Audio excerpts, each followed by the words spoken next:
to Spotlight on Middle Country. My name is Lenore Paprocki, and I am the president of the Greater Middle Country Chamber of Commerce. And my name's Elizabeth Malafi, and I'm the coordinator of the Miller Business Center at the Middle Country Public Library. Welcome. Hello, and today we're so excited to have a very unique guest on today, and her name is Ann Pellegrino, and she represents Hobbs Farm. Now, everybody knows Hobbs Farms, I would hope. So, Ann, welcome, and if you don't, you're going to learn about it today. So, Ann, welcome to our show today. We're so excited to have you. Thank you so much for having me. I greatly appreciate it.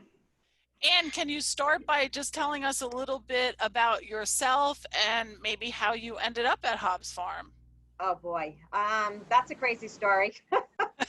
My mom was actually sick with cancer, and I had quit my job to help take care of her. She had major surgery done.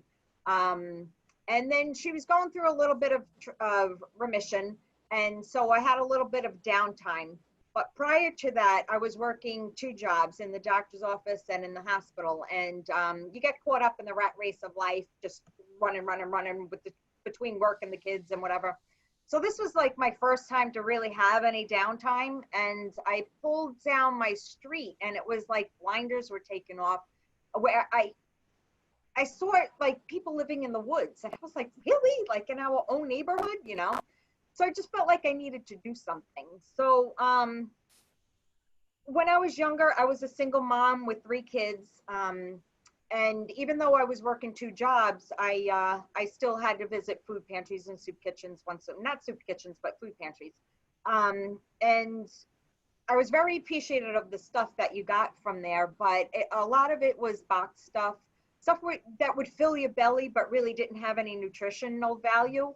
So I just felt like I needed to do something. And I rented a rototiller, and I tore up my manicured backyard. And I just felt like I was going to plant a garden and feed people. And the issue was I forgot to tell my husband what I was doing. And he came home, and to his shock and my shock, because I was so into it, I just didn't even think to call him, you know. He was like, seriously, like, how many people do you really think you're going to feed, you know? And it made me stop and think about it for a minute. I still had the rototiller running, and he stormed off into the house. And I remembered the street, the farm down the street from my house, which is in walking distance. When I grew up in Centereach, and it was always a working farm. And I was just like, you know what? If we could figure out who owns that farm, we could feed a lot of people. And, you know, that was the beginning. That's great. Wow. That's great. So the farm had been owned by the AME Church in Setauket? Yes. Prior to that, it was owned by Mr. Hobbs, and it was in his family for over 100 years. And when he passed away, he willed it to his church, the Bethel AME Church in East Setauket. And when I found that out, I was so excited, because I was like, yay, it's a church, you know, this is awesome. And it's funny, I went to their door, and the pastor opened the door, and I told him what I wanted to do, you know, like, we could feed a lot of people and this. And he's like, yeah. And he slammed the door in my face, and he said, well, pray on it. And I was just like, devastated. We laugh about it now. That's our answer, though. So they hadn't. That's my answer a lot. Gotta pray on it. So they hadn't been doing anything with it, even though it had been willed to them? Yeah, well, it was caught up in court battles, which I didn't know, for over 6 years. So they couldn't do anything to it, even if they wanted to. And in that 6-year period, it became vandalized. The house on the property was totally destroyed. All of Mr. Hobbs's equipment was stolen. We don't even know what happened to the greenhouse, and the property was just in disarray. So, but it's come a long way. It's come a very long way. Yeah. How many years ago were you talking with this? That was in April 2007. Yeah, okay.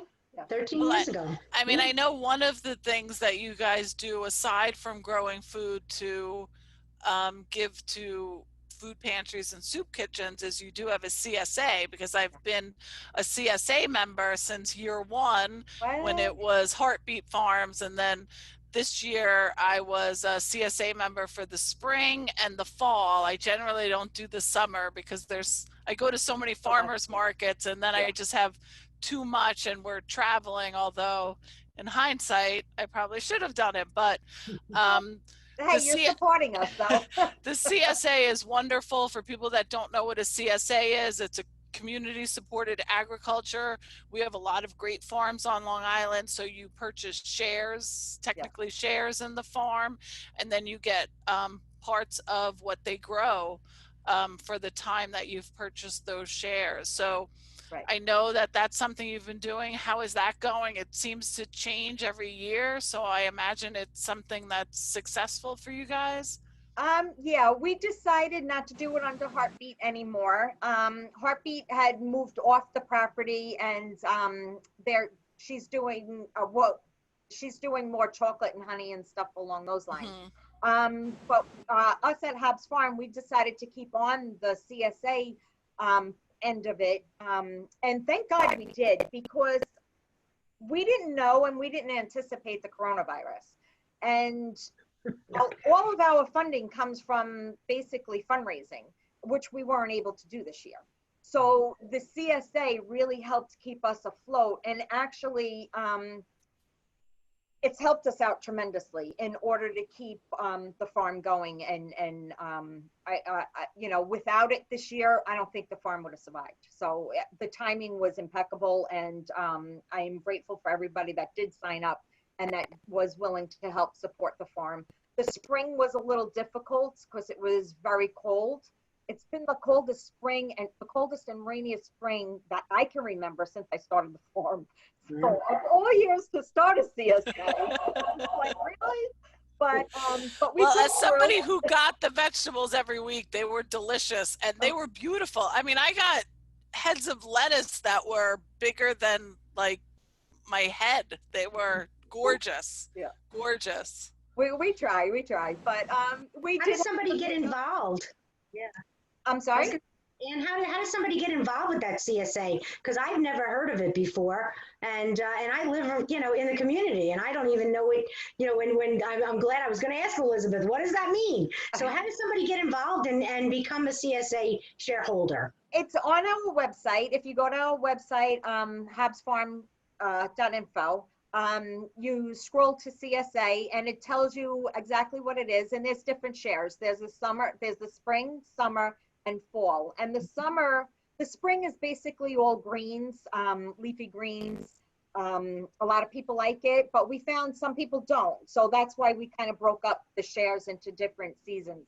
The summer you get more, you still get greens, but you get more of the traditional summer, like the summer squashes and cucumbers and eggplants and tomatoes. Hopefully they'll be coming in soon. But the summer comes in different sizes as well. You can have one, it's a mini, half, and a full. The mini feeds 1 to 2 people. The half feeds 3 to 4 people, and the full feeds 4 to 6 people. So, you know, we try and base it on, you know, family sizes. Right. So you don't want to overbuy and you don't want to underbuy either. Fantastic.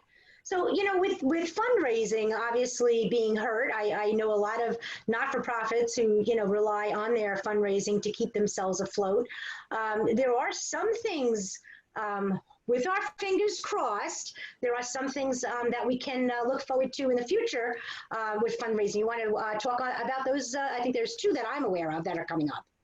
Yes, we have the run, which is Kevin LaValle is a big part of that, and the town. Hopefully, we're still working out some of the kinks. The timing company has been tremendous. We're using a new timing company this year, one that's located in Centereach. So it's, you know, we're trying to stay more local. And they have been fabulous at trying to organize social distancing and everybody's safety and stuff like that. But we're still working along the lines of the permit part. Right. So, which I think, and we will clear, and it'll be it'll be a go. And we're still focusing on the end of August. Okay. Yeah. So, fingers crossed, everything will go through. And then our second fundraiser that we had to reschedule it. That was supposed to be back in May. We were doing a line dance and gift baskets and stuff like that. That we had to reschedule. And it was rescheduled for the end of this month, but it's looking like we're going to have to reschedule that again. So that's still up in the air, and as far as date-wise goes. And as far as I know, our fall festival is still the second weekend in October. So we'll hopefully with the coronavirus, things will calm down. People will start coming out a little bit more, and we'll a little bit of normalcy. And are there other, I'm not sure that we said it at the beginning, but I want to make sure that everybody understands that Hobbs Farm is located in Centereach. It's, it's in the middle of a neighborhood. It's surrounded by houses. It's the only farm in Centereach, correct? That I know of. I mean, we're not counting I've seen some people's backyards, and they're pretty impressive, those gardens, but it is the only working farm in Centereach. It's amazing. Can you tell us any other ways that we can support the farm or help the farm in any way? We are always in need of volunteers. Yesterday I had to put out a blast on Facebook looking for harvesters first thing in the morning from 7 to about 10ish. Yesterday alone, 3 people harvested 1,600 pounds of squash alone. Wow. So that, yes. And it gets tiresome. So instead of exactly, so instead of 3 people, I put the ad out on Facebook, the blast out on Facebook, and people showed up today. And you'd be surprised that 1 or 2 people, when they show up, how much of a burden that takes off of somebody else, where, like I said, many hands makes light the work. So quite a few people showed up this morning, and it was a big difference. So, and hopefully, they'll keep coming back, or a fresh group will come tomorrow. We'll see. So, well, I know anybody that needs volunteer hours for school, Boy Scouts, Girl Scouts, whatever, college, we're here. Great. That's great.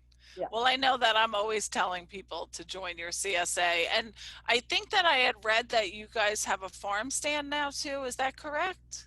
Yes, we've had the farm stand for several years now. Okay. We run it on Saturdays from 10 to 3. We do bring in some outside products as far as fresh farm eggs. We have honey.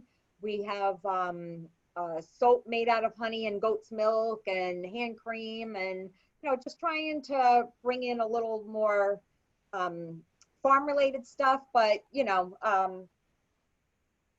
other products that people might be interested in. We also have some jams and jellies and stuff like that too, to go along with our vegetables. But you said we should be getting tomatoes soon. Yes. It was a cold spring. It's like, oh, come on. It pushed us back so far. And, I was really, I was starting to get upset because I thought I was doing something wrong. And I've called a lot of my farmer friends that, have helped me in the past and helped me, guide me in directions. And they said, no, everybody's having a problem. So I'm like, okay, all right, I'll wait patiently. It's hard to wait patiently for tomatoes because they're great. And when is your farm stand open? Saturdays. Hours? Saturdays from 10 to 3. 10 to 3. Very good. And can you just tell exactly the audience exactly? I mean, Elizabeth just made such a great description. You're in the middle of a community, houses surrounding you. It's a beautiful community. What is exactly the address to find Hobbs Farms? We're actually like a hidden gem. We are, the address is 178 Oxhead Road in Centereach. The closest way I can describe on how to get there is turn down the street by White Castle. Everybody, I hope, knows where White Castle is. Turn down that street, 3 stop signs, the fork right in the middle of the road, that's where we are, right in the middle of the fork. Okay. Yeah, so. Description. Although I think White Castle is now leveled, but Yes. Are they rebuilding? yeah, well, that's how they renew these things now. Level the building and then rebuild. It's cheaper, interestingly enough, but that's what they do. So, but everybody knows White Castle's corner. So Yes, they do. It's been They there do. forever. Yes. Well, thank you so much, Anne. We really appreciate it. Thank you for letting us know more about the farm. I think this is definitely going to help more people in the area know. And again, you know, Spotlight on Middle Country is to spotlight the wonderful things and businesses and people that are in Middle Country. And, you know, Hobbs Farm is one of those hidden gems. So we're so grateful that you could speak with us today. Well, thank you for having me. I greatly appreciate it. The farm is definitely a piece of my heart. That's all I can say.